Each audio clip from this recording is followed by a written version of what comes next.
जय हिंद साथियों, नमस्कार। मैं इमाराम जाट आप सभी का इस ऑनलाइन प्लेटफॉर्म पर पुनः हार्दिक स्वागत व अभिनंदन करता हूं। कैसे हो साथियों? मैं उम्मीद करता हूं कि आप स्वस्थ होंगे, मस्त होंगे और अपनी तैयारी को लगातार अंजाम देते होंगे।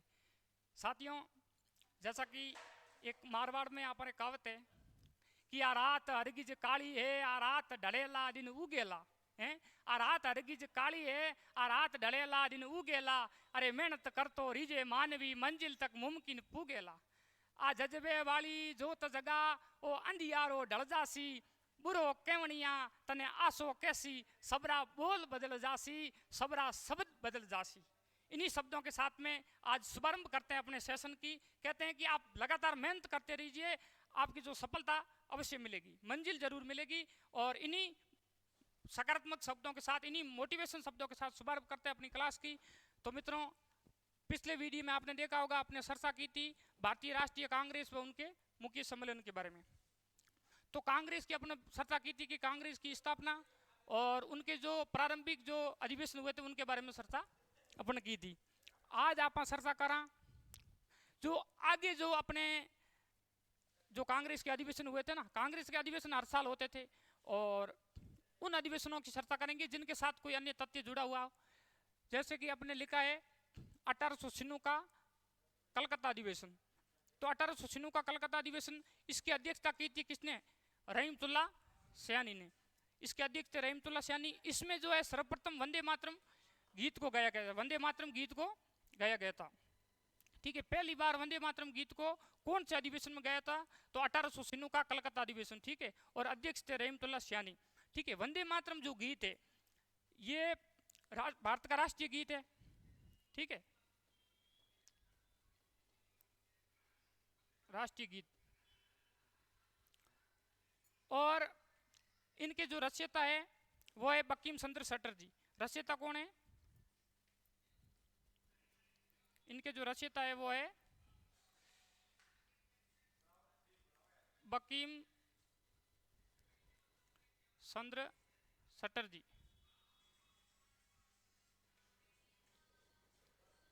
ठीक है, और वंदे मातरम गीत के रचयिता बंकिम चंद्र चटर्जी। और ये जो है आनंद मठ उपन्यास से लिया गया। कहां से लिया गया है? और ये जो वंदे मातरम गीत है ना, ये अपने बात करें तो आनंद मठ, आनंद मठ एक उपन्यास है, उससे लिया गया है। आनंद मठ उपन्यास।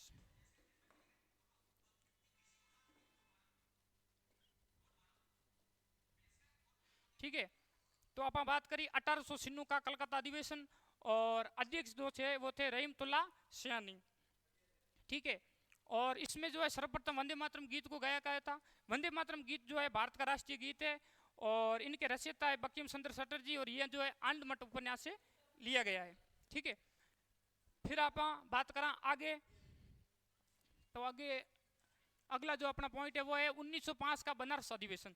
तो 1896 के बाद में सीधा जो 20 भी अधिवेशन हुए थे, जो अपने जो साथ तथ्य जुड़ा था, मैंने पहले भी बोला था, उनके बारे में आप चर्चा करेंगे। तो 1905 का बनारस अधिवेशन और इनके जो अध्यक्ष थे, इनके जो अध्यक्ष थे वो थे गोपाल कृष्ण गोखले।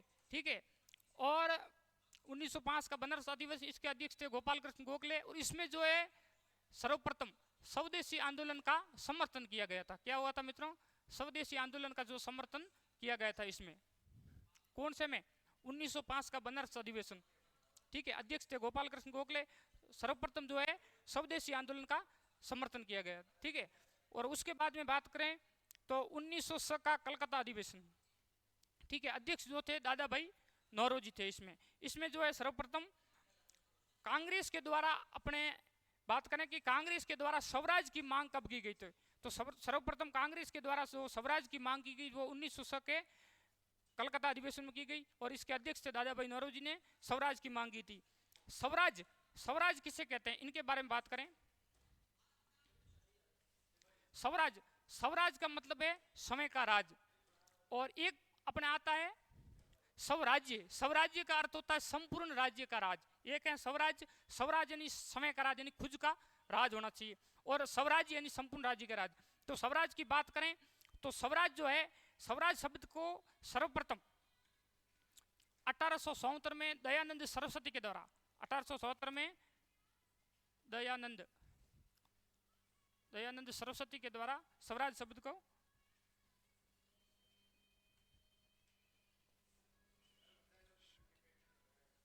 कि भी स्वराज शब्द का सर्वप्रथम प्रयोग किसने किया गया, किसने किया था, ये हमारे सामने प्रश्न आता है कि स्वराज शब्द का सर्वप्रथम प्रयोग किसके द्वारा किया गया था। स्वराज शब्द का पहली बार जो प्रयोग है वो दयानंद सरस्वती 1877 में किया गया। और आप बताओगे कि भी हमने तो बाल गंगाधर तिलक पढ़ा था, तो आपने सही पढ़ा है। तिलक जी ने 1895 ईस्वी में स्वराज्य मेरा जन्म सिद्ध अधिकार है उसका नारा दिया था।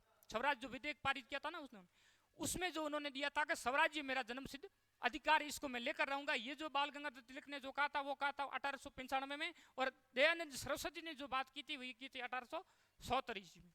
ठीक है, तो बात करेंगे अपने बाल गंगाधर तिलक। बाल गंगाधर तिलक जिसे भारत का बेताज बादशाह कहते थे, बाल गंगाधर तिलक भारत का बेताज बादशाह कहते हैं, बाल गंगाधर तिलक जी। और बाल गंगाधर तिलक ने नारा दिया था स्वराज्य मेरा जन्म सिद्ध अधिकार है। स्वराज्य, स्वराज्य, भाई आवाज मत करो भाई, स्वराज्य मेरा जन्म सिद्ध अधिकार है। ठीक है, और इनको मैं लेकर आऊंगा, ये बात कही थी अपने बाल गंगाधर तिलक जी ने कि स्वराज्य मेरा जन्म सिद्ध अधिकार है, इनको मैं लेकर आऊंगा। और स्वराज शब्द की सर्वप्रथम जो है स्वराज शब्द जो प्रयोग किया गया था ये जो दयानंद सरस्वती के द्वारा 1877 में किया गया था। और स्वराज, स्वराज इन समय का राज, स्वराज्य इन संपूर्ण राज्य का राज होता है।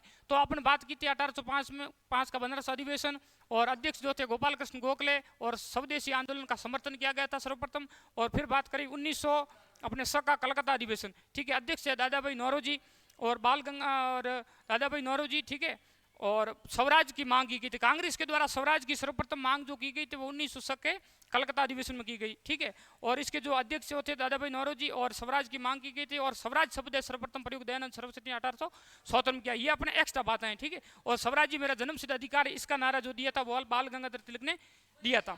ठीक है, फिर बात करा आप आगे बात करते हैं तो अपने आते हैं 1907 का सुरत अधिवेशन। ठीक है, और 1907 का सुरत अधिवेशन बात करें, सुरत जो है सुरत तपती है, सुरत तपती यानी याद करने का तरीका है मित्रों, सुरत तपती यानी ताप्ती नदी के किनारे गुजरात में। ठीक है, 1907 का सुरत अधिवेशन, और ये कहाँ है, ताप्ती नदी के किनारे, ताप्ती नदी गुजरात। ताप्ती नदी कहाँ है, ताप्ती नदी के किनारे गुजरात में। ठीक है, तो सुरत जो है ताप्ती नदी के किनारे गुजरात में पड़ता है, सुरत अधिवेशन। और इसकी जो अध्यक्षता की थी यानी कि सुरत 80 नहीं लगी थी रास बिहारी बोस को। यानी सुरत अधिवेशन में क्या होता, कांग्रेस का विभाजन हो गया। कांग्रेस का जब विभाजन हुआ था यानी कि कांग्रेस अलग अलग 2 भागों में बंट गई थी। ठीक है, तो सुरत अधिवेशन जो है 1807 का सुरत अधिवेशन, यानी कि कांग्रेस ने साथ छोड़ दिया। अपन बात करेंगे कि प्रश्न आता है कांग्रेस का विभाजन कब हुआ था, तो कांग्रेस का विभाजन यानी कि कांग्रेस ने साथ छोड़ दिया। साथ कब छोड़ा था, 1907 में। तो कांग्रेस ने साथ छोड़ा था तब रास नहीं आई थी रास बिहारी बोस को, यानी कि कांग्रेस अलग अलग 2 भागों में बट गई थी। एक भाग अपने हुआ था गरम दल और दूसरा था नरम दल। कांग्रेस 2 भागों में बट गई थी, कांग्रेस का विभाजन हो गया गरम दल और नरम दल। ठीक है, तो गरम दल और नरम दल 2 भागों में बट गई थी, और अध्यक्ष जो थे यानी कि 2 भागों में बट गई थी। ये बात रास नहीं आई थी रास बिहारी घोष को, तो अध्यक्ष थे रास बिहारी घोष, रास बिहारी घोष। ठीक है, तो ये अपने 2 दल बट गए, ठीक, गरम दल और नरम दल। फिर गरम दल के बात करें, गरम दल के जो नेता थे वो कौन थे, लाल पाल और बाल। कौन थे मित्रों, लाल पाल और बाल। ठीक है, लाल यानी लाला लाजपत राय,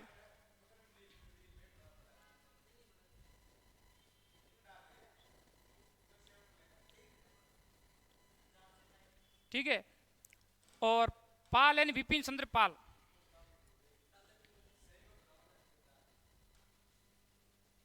विपिन चंद्र पाल। बाल यानी बाल गंगाधर तिलक।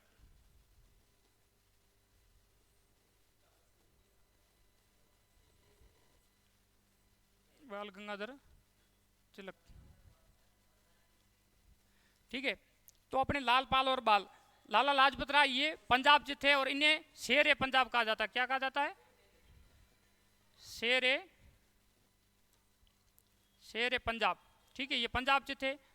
और विपिन चंद्र पाल ये बंगाल से थे, बंगाल से थे। और ये जो है अपने बाल गंगाधर तिलक ये महाराष्ट्र से, कहाँ से थे? महाराष्ट्र। इन्हें जो है भारत का बेताज बादशाह कहा जाता है, महाराष्ट्र। ठीक है, थोड़ा लिखने में दिक्कत देख लेना। ठीक है, बाल गंगाधर तिलक नहीं, ये जो है महाराष्ट्र थे, इन्हें भारत का बेताज बादशाह कहा जाता है। ये गरम दल है। ठीक है, लाल पाल और बाल, लाल यानी लाला लाजपत राय ये पंजाब से थे, इन्हें शेर ए पंजाब कहा जाता है। पाल यानी विपिन चंद्र पाल ये बंगाल से थे। बाल गंगाधर तिलक ये जो है महाराष्ट्र थे, इन्हें भारत का बेताज बादशाह कहा जाता है। फिर बात करेंगे नरम दल। नरम दल के जो नेता मिलते हैं अपने, वो हैं फिरोज शाह मेहता, शाह थे, फिरोज शाह मेहता। ठीक है, फिरोज शाह मेहता, सत्येंद्र नाथ बनर्जी,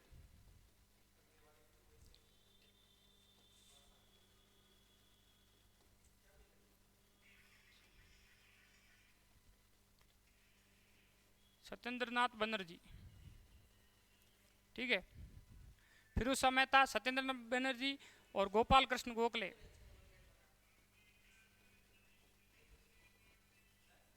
गोपाल कृष्ण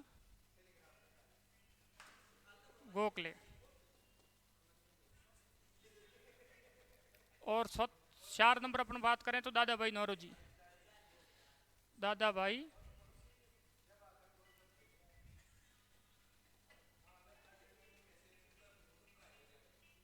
ठीक है। तो अपने 2 दल हैं, गरम दल, नरम दल। गरम दल की बात अपने कर चुके हैं और फिर बात करेंगे नरम दल की। नरम दल के जो है फिरोज शाह मेहता, सत्येंद्र नाथ बनर्जी, गोपाल कृष्ण गोखले, दादा भाई नौरोजी। और भी थे, मुख्य ये 4 नेता थे। और गरम दल के जो थे वो थे लाल पाल और बाल, लाला लाजपत राय, विपिन चंद्र पाल, बाल गंगाधर तिलक। ये बात की थी कांग्रेस का विभाजन, कांग्रेस 2 भागों में बंट गई थी। ठीक है, और इस ये बात रास नहीं आई थी रास बिहारी घोष को, ये अध्यक्ष थे। और सूरत तपती है, सूरत अधिवेशन 1907 में साथ छोड़ दिया था, 7 में 1907 में। ठीक है, सूरत तपती है ताप्ती नदी के किनारे गुजरात में। फिर अपन आगे बात करते हैं 1911 का कलकत्ता अधिवेशन। ठीक है, और अध्यक्ष थे बिशन नारायण धर। और इसमें जो है सर्वप्रथम पहली बार जो है राष्ट्रगान गाया गया। राष्ट्रगान जो है जन गण मन।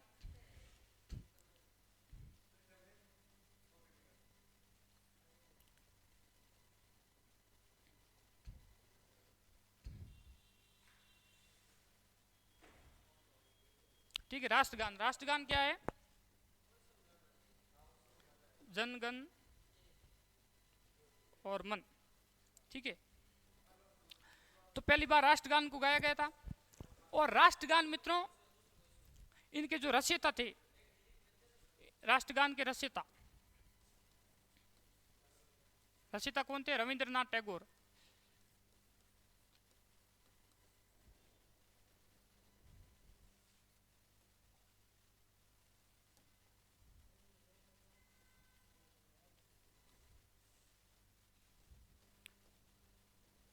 रविंद्रनाथ टैगोर।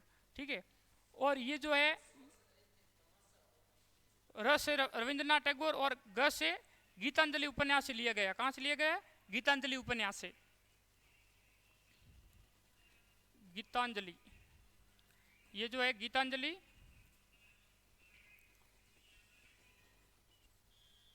ये गीतांजलि उपन्यास से लिया गया। ठीक है, और रचयिता जो है रविंद्रनाथ टैगोर है राष्ट्रगान को। और अपने राष्ट्रगीत तो अपन पटे से 1896 के कलकत्ता अधिवेशन में। और ये है अपने राष्ट्र, वो था राष्ट्रगीत, ये राष्ट्रगान। राष्ट्रगान जो है पहली बार जो है 1911 के कलकत्ता अधिवेशन में गाया गया था। और इसके अध्यक्ष थे बिशन नारायण धर। और राष्ट्रगान के जो रचयिता है वो है रविंद्रनाथ टैगोर। और ये जो गीतांजलि उपन्यास से लिया गया। ये ऐसे में प्रश्न पूछे जाते हैं। मैंने कहा था ना, उनके जो साथ में जो तथ्य जुड़ा, उन तथ्यों से संबंधित बातें करेंगे। तो अधिवेशन तो अपने बहुत सारे हुए थे, लेकिन जो आज अपन जो चर्चा कर रहे हैं ना, वो जो तथ्य जिसके साथ जुड़े उन अधिवेशनों की बात करेंगे। जिस प्रकार से बात करेंगे तो 1911 का कलकत्ता अधिवेशन, इसमें हमें बताया जाता है कि भाई राष्ट्रगान जो है जनगण मन, इनको जो पहली बार कब गाया गया था? इनको तो पहली बार गाया था 1911 के कलकत्ता अधिवेशन में। इसके अध्यक्ष विश्व नारायण धर और राष्ट्रगान जनगणमन है अपना, ठीक है। और इनके जो रचयिता है रविंद्रनाथ टैगोर, और ये जो गीतांजलि उपन्यास से लिए गए हैं। फिर बढ़ते हैं आगे।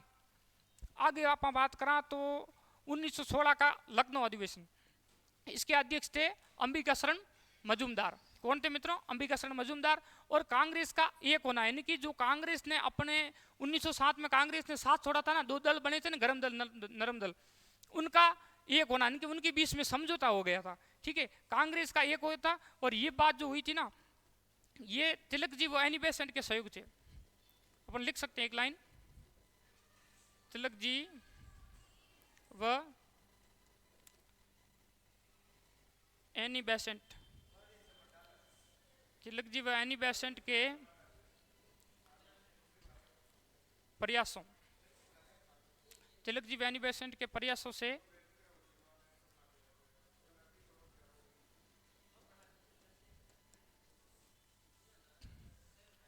कांग्रेस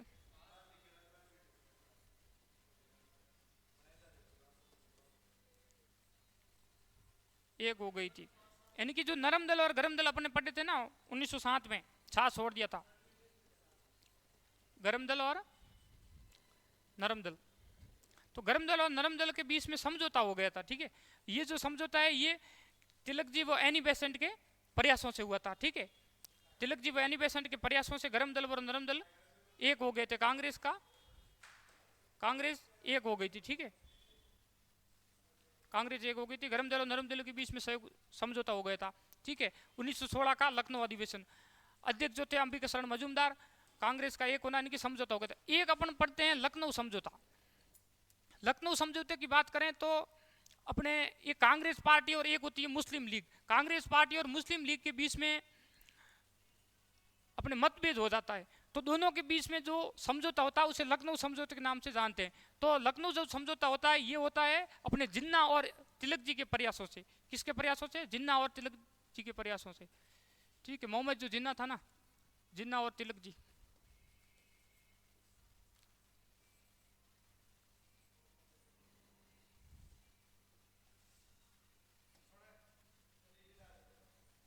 ठीक है। तो जिन्ना व तिलक जी के प्रयासों से अपने लखनऊ जो समझौता हुआ था वो कांग्रेस और मुस्लिम लीग के बीच में जो समझौता था उसे लखनऊ समझौते नाम से जानते हैं। कांग्रेस व मुस्लिम लीग, कांग्रेस यहाँ लिख देते हैं, कोई बात नहीं।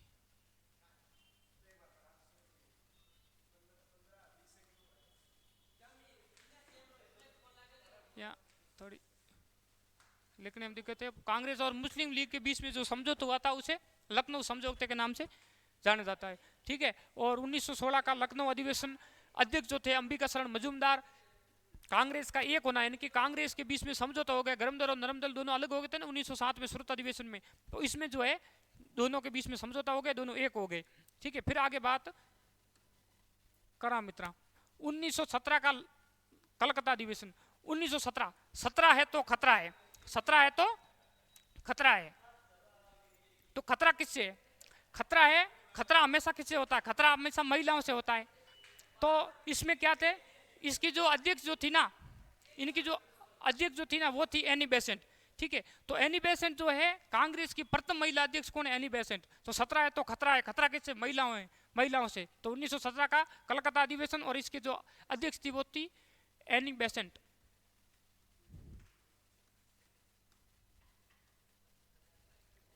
ठीक है। एनी बेसेंट, एनी बेसेंट मित्रों जो है ना ये अपने आयरलैंड की निवासी थी। कहाँ की थी? आयरलैंड, आयरलैंड की निवासी थी, ठीक है। ये जो है 1893 में, ये 1893 में भारत आई थी। कब आई थी? 1893 में, 1893 में भारत आई। ये एनी बेसेंट जो है आयरलैंड की निवासी थी, 1893 में भारत आई थी, ठीक है। और इनका एक समाचार पत्र था कॉमनवेल्थ न्यू इंडिया। क्या था? Commonwealth new India. Commonwealth new India में इन्होंने जो होम रूल आंदोलन चलाया था। क्या चलाया था? होम रूल आंदोलन,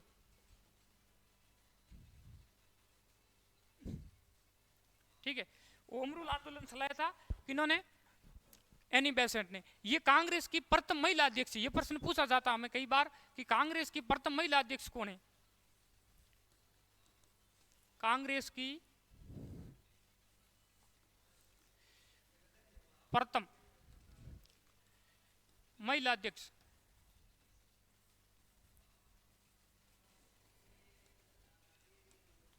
कांग्रेस की प्रथम महिला अध्यक्ष जो है एनी बेसेंट। और हमें एक ये भी पूछा जाता है कि कांग्रेस की प्रथम भारतीय महिला अध्यक्ष, तो वो जो है वो अलग है, वो अपन बात करेंगे आगे 1925 में, ठीक है। और ये जो है कांग्रेस की प्रथम महिला अध्यक्ष ये एनी बेसेंट, ठीक है। और ये एनी बेसेंट जो है 1893 में भारत आई थी और ये आयरलैंड की निवासी थी। और इनका एक समाचार जो पत्र था वो समाचार पत्र था कॉमनवेल्थ न्यू इंडिया, और इसमें जो है होम रूल आंदोलन को चलाया गया। फिर अपन बात 1917 तक पहुंच गए। इसके बाद भी सीधा अपन आते हैं 1923 का दिल्ली अधिवेशन। तो 1923 के दिल्ली अधिवेशन की बात करें तो इसमें जो है इसके अध्यक्ष थे मौलाना अब्दुल कलाम आजाद। और ये जो थे ये प्रथम शिक्षा मंत्री थे। भारत के प्रथम शिक्षा मंत्री कौन थे? यही थे मौलाना अब्दुल कलाम आजाद, प्रथम शिक्षा मंत्री, ठीक है।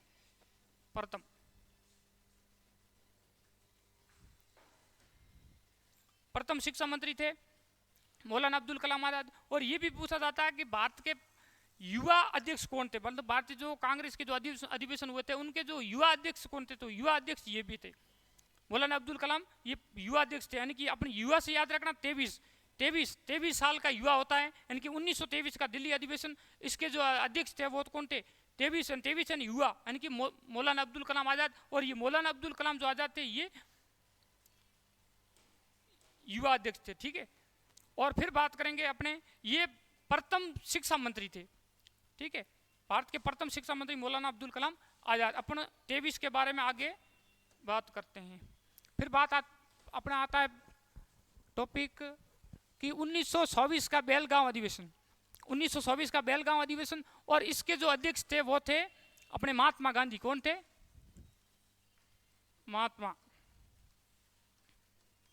महात्मा गांधी जी। तो ये अपने 1924 का बेलगांव अधिवेशन, और इसके जो अध्यक्ष थे वो थे महात्मा गांधी। और ऐसे याद रखना कि 1924 बेलगांव, यानी कि महात्मा गांधी बैलगाड़ी लेकर आए थे। कौन? महात्मा गांधी। भाई महात्मा गांधी महात्मा थे, बूढ़े थे, तो क्या होता था, बैल लेके आते थे, तो बैलगाड़ी लेकर आए थे महात्मा गांधी। कहाँ आए थे? बेलगांव। बेलगांव जो है ये कहाँ पड़ता है? ये अपने बेलगांव की बात करें तो ये कर्नाटक में पड़ता है। कहाँ पड़ता है? कर्नाटक। बेलगांव कर्नाटक में, ठीक है। बैलगाड़ी लेके आए थे महात्मा गांधी, और बेलगांव है अपने कर्नाटक में, ठीक है। और इस जो अधिवेशन बेलगांव अधिवेशन कर्नाटक में हुआ था, इनके अध्यक्ष महात्मा गांधी जी थे। तो इसमें जो है हिंदी को राष्ट्रभाषा बनाने की मांग की गई थी। हिंदी को जो है राष्ट्रभाषा बनाने की मांग की गई थी। इसमें जो है हिंदी को राष्ट्रभाषा बनाने की मांग की गई थी भारतीयों के द्वारा, कि भाई हिंदी को जो कांग्रेस के द्वारा समझो, हिंदी को राष्ट्रभाषा बनाने की मांग की गई, ठीक है। इस अधिवेशन में, कौन से अधिवेशन में? तो ये अधिवेशन अपने बात करें 1924 का बेलगांव अधिवेशन। अध्यक्ष महात्मा गांधी जी थे। बेलगांव जो है कर्नाटक में पड़ता है। महात्मा गांधी बैल लेके आए थे, यानी कि कहाँ आए थे? अपने बेलगांव अधिवेशन 1924 में। अध्यक्ष महात्मा गांधी थे। इसमें जो है हिंदी को राष्ट्रभाषा घोषित करने की मांग की गई थी भारतीयों के द्वारा, कांग्रेस के द्वारा, कि हिंदी को राष्ट्रभाषा बनाओ। फिर जो है अपना आज का पॉइंट तो हुआ क्लियर, ठीक है। आज अपने बात की थी कांग्रेस के, जो पहले वीडियो में तो अपने बात की थी कि कांग्रेस का जो अधिवेशन है वो कांग्रेस की स्थापना किसने की थी, स्थापना कब हुई थी, और जो प्रारंभिक 4 जो अधिवेशन हुए थे उनके बारे में अपने पहले चर्चा कर ली थी। आज अपन ने चर्चा की थी उसके आगे जो अधिवेशन हुए थे उनके बारे में चर्चा की थी। तो अपन 24 तक पढ़ चुके हैं।